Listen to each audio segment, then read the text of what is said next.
Sally rose ചാനലിന് 1,00,000 subscribers. വളരെ സന്തോഷവും നന്ദിയും. സാലി റോസിന്റെ കൂട്ടുകാരെ, ഇതിനോടകം നിങ്ങൾ എല്ലാവരും അറിഞ്ഞു കാണും, നമ്മുടെ സാലി റോസ് ചാനലിന് 1,00,000 സബ്സ്ക്രൈബേഴ്സ് ആയിരിക്കുന്നു. ആ വിവരം ഞാൻ ഇന്നലെ നമ്മുടെ ഞാനൊരു വീഡിയോ നിങ്ങൾക്ക് വേണ്ടി പങ്കുവച്ചിട്ടുണ്ടായിരുന്നു.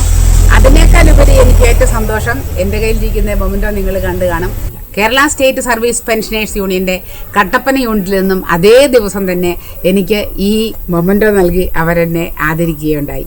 അന്ന് ഞങ്ങൾ വനിതാ ദിനത്തിൻ്റെ, അതായത് മാർച്ച് 8-ാം തീയതി വനിതാ ദിനത്തിൻ്റെ സെമിനാർ ഞങ്ങൾ അറേഞ്ച് ചെയ്തിരുന്ന ദിവസമായിരുന്നു ഈ 13-ാം തീയതി. ഹായ് സാലി റോസിൻ്റെ പ്രിയപ്പെട്ട കൂട്ടുകാരെ, ഇന്ന് വളരെ സന്തോഷത്തോടും അതിലേറെ 100% നന്ദിയോടും കൂടെയാണ് ഞാനിന്ന് നിങ്ങളുടെ മുമ്പിൽ നിൽക്കുന്നത്. സന്തോഷ വാർത്തയുണ്ട്. നമ്മുടെ കൂടെ ഉള്ള പെൻഷൻ പറ്റിയ ആളുകളാണെങ്കിലും പല രീതിയിലും പല രംഗങ്ങളിലും അവരുടെ കഴിവ് പ്രദർശിപ്പിക്കാനുള്ള സമയവും വേദിയും ഉണ്ട് എന്നുള്ളതിൻ്റെ തെളിവാണ്. ഇപ്പോൾ ഇന്ന് രാവിലെ നോക്കുമ്പോൾ ചാനലിൽ ഇങ്ങനെ കണ്ട് 1,00,000 അംഗങ്ങൾ തികഞ്ഞിരിക്കുന്നു എന്നുള്ള ഒരു വാർത്തയാണ് കണ്ടത്. അന്നേരം തന്നെ നമ്മുടെ പ്രസിഡന്റിനെ വിളിച്ച് ആ കാര്യം പറഞ്ഞു. അതോടൊപ്പം തന്നെ സംഘത്തിൻ്റെ പ്രസിഡന്റ് ശശിസാറിനെ വിളിച്ച് കാര്യം പറഞ്ഞു.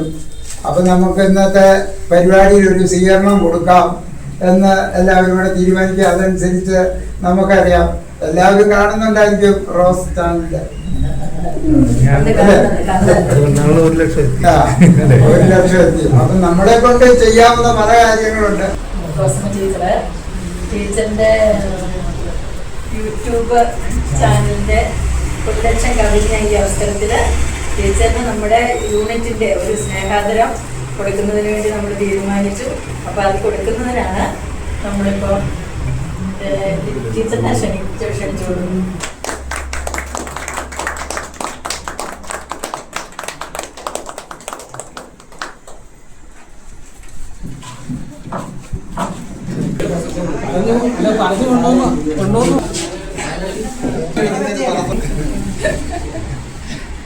റോസമ്മ ടീച്ചർ നമുക്കറിയാം, പെൻഷനതിന് ശേഷം നമ്മുടെ ഈ പെൻഷൻ സമൂഹത്തിൽ വളരെ ആക്റ്റീവായിട്ട് പ്രവർത്തിക്കുന്നുണ്ട്. അതോടൊപ്പം തന്നെ ഈ ചാനലിൽ പ്രവർത്തിക്കുന്നു. അവരുടെ കുടുംബത്തെപ്പറ്റി പറഞ്ഞാൽ എൻ്റെ കുറേ നാളുകളായിട്ട് കാണമത്തിൻ്റെ ഡെവലപ്മെൻറ്റിന് വേണ്ടി അവരുടെ ഈ നെള്ളാനി കൈകൾ തന്നെ ഒരുപാട് വികസിപ്പിച്ച് ഏലകൃഷിക്ക് പ്രോത്സാഹനം കൊടുക്കുന്നുണ്ട്. ആ രീതിയിലുള്ള കാര്യങ്ങളൊക്കെ ചെയ്യുന്ന ഒരു കുടുംബത്തിൽ അംഗങ്ങളെ സംബന്ധിച്ച് ടീച്ചറിന് എല്ലാവിധ അഭിനന്ദനങ്ങളും ഭാവിയിൽ ഇതുപോലുള്ള നല്ല കാര്യങ്ങൾ ചെയ്യാനുള്ള അവസരങ്ങൾ ഉണ്ടാകട്ടെ എന്ന് ആശംസിച്ചുകൊണ്ട് ഞാൻ എൻ്റെ വാക്കുകൾ സംഭരിക്കുന്നു. നമസ്കാരം.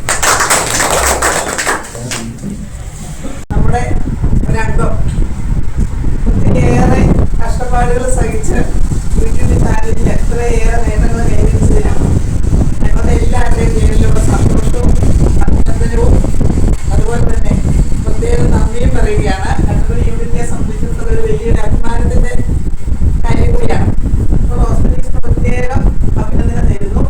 ഇന്ന് നമ്മൾ അനുഭവിക്കുന്ന ഈ സ്വാതന്ത്ര്യവും അതുപോലെ തന്നെ ലിംഗസമത്വവും ഇന്ന് നമുക്ക് വനിതകളെ സംബന്ധിച്ചിടത്തോളം യാതൊരു പ്രശ്നവും ഇല്ലാത്ത ഒരു കാലഘട്ടത്തിലാണ് നാം ഇന്ന് ജീവിക്കുന്നത്. നമുക്കറിയാം, ഒരു 25 വർഷം മുമ്പ് നമ്മൾ പിന്നോട്ട് നോക്കിയാൽ നമുക്കറിയാം, നമ്മുടെ വനിതകളുടെ നമ്മളെ വേറെ എങ്ങും പോകണ്ട, ഒരു 50 വർഷം മുമ്പുള്ള നമ്മുടെ അമ്മമാരുടെ, നമ്മുടെ വീട്ടിലെ സ്ത്രീ ജനങ്ങളുടെ അവസ്ഥ എന്തായിരുന്നു എന്ന് നമുക്കെല്ലാവർക്കും അറിയാം.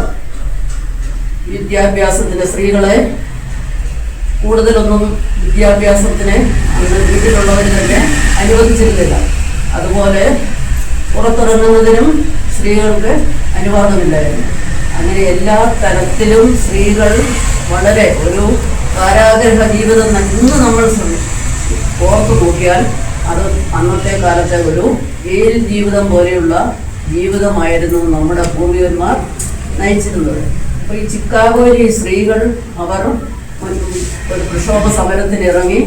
അതിൻ്റെ ഫലമായി നമ്മുടെ യുണൈറ്റഡ് നേഷൻസും ഓർഗനൈസേഷനും അതുപോലെയുള്ള സംഘടനകളും സ്ത്രീകളുടെ പ്രശ്നങ്ങളെക്കുറിച്ച് ചിന്തിക്കാൻ തുടങ്ങി. അപ്പോൾ ആ സ്ത്രീകളുടെ പ്രശ്നത്തെക്കുറിച്ച് ചിന്തിക്കുന്നതിനും പഠിക്കുന്നതിന് വേണ്ടിയിട്ടാണ് മാർച്ച് 8 UN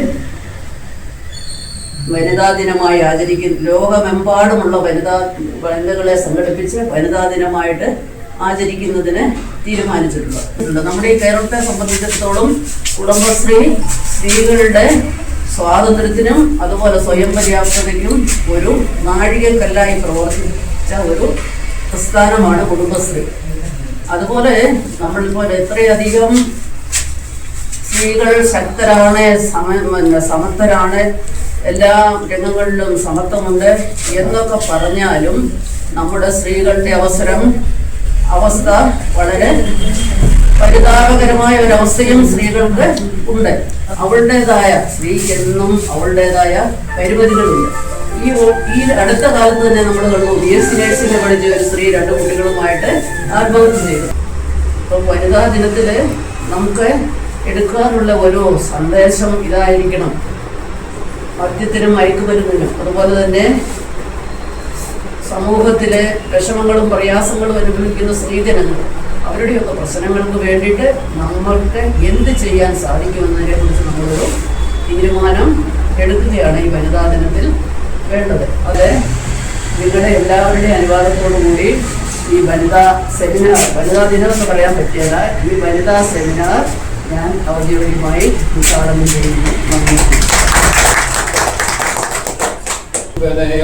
കൃഷിയുടെ കാര്യം ഇപ്പോഴും നമുക്ക് നോക്കാനും പറ്റുന്നില്ല.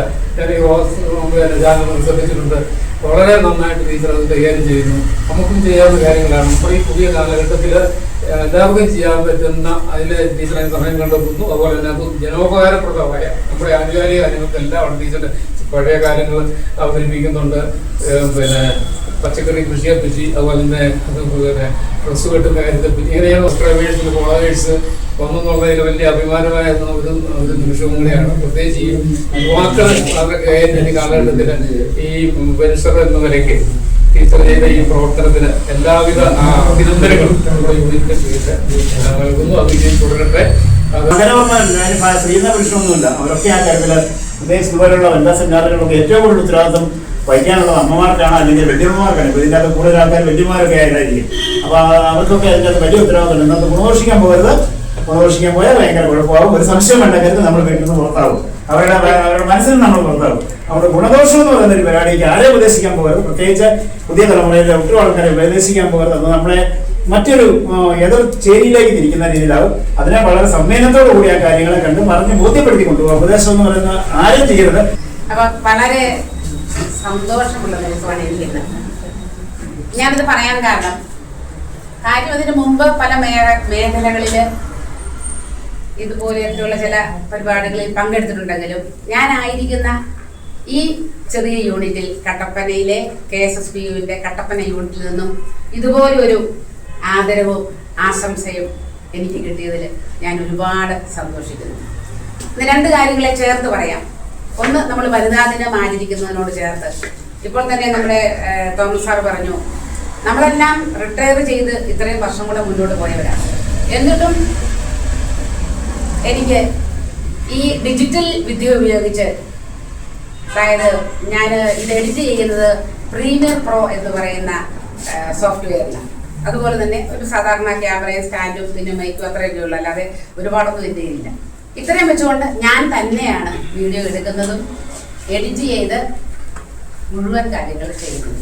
ഇന്ന് ചെന്നിട്ട് ഒരു ചെറിയ വീഡിയോ അപ്ലോഡ് ചെയ്യാനുണ്ടെങ്കിൽ ഇതല്ല, ഇത് ഞാൻ നാളത്തേക്കിനെ ഒരു പക്ഷേ നാളത്തേക്കിനെ പറ്റത്തില്ല. കാരണം ഇന്ന് വേറെ ചില വർക്കുകൾ ഹസ്ബൻഡ് എല്ലാത്തും ചെയ്യുന്നത് കൊണ്ട് ഇന്ന് എനിക്ക് ചെയ്യാൻ പറ്റില്ല.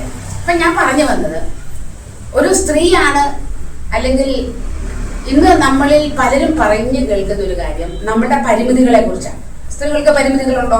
ഇഷ്ടംപോലെ ഉണ്ട്, ഇല്ലെന്നൊന്നും ഞാൻ പറയുന്നില്ല. ഇവരൊക്കെ പറഞ്ഞപ്പം പണ്ട് 30 വർഷം മുമ്പ് മാത്രമേ പരിമിതികളുള്ളായിരുന്നുവെന്നും ഇന്ന് നമ്മളെല്ലാം ഫ്രീ ആണെന്നൊന്നുമല്ല, ഒരിക്കലുമല്ല. ഒരു സ്ത്രീയും ഫുൾ ശാക്തീകരണം പ്രാപിച്ചിട്ടില്ല. നമ്മളെല്ലാം പരിമിതികളിൽ തന്നെയാണ് നിൽക്കുന്നത്. എങ്കിൽ പോലും ആ പരിമിതികളെ അതിജീവിച്ച് നമ്മുടെ സാധ്യതകളെ പ്രയോജനപ്പെടുത്താൻ നമ്മൾക്ക് കഴിയും. അത് ശരിയല്ലേ? ആ സാധ്യത മാത്രമേ ഞാനിവിടെ ഉപയോഗിച്ചിട്ടുള്ളൂ.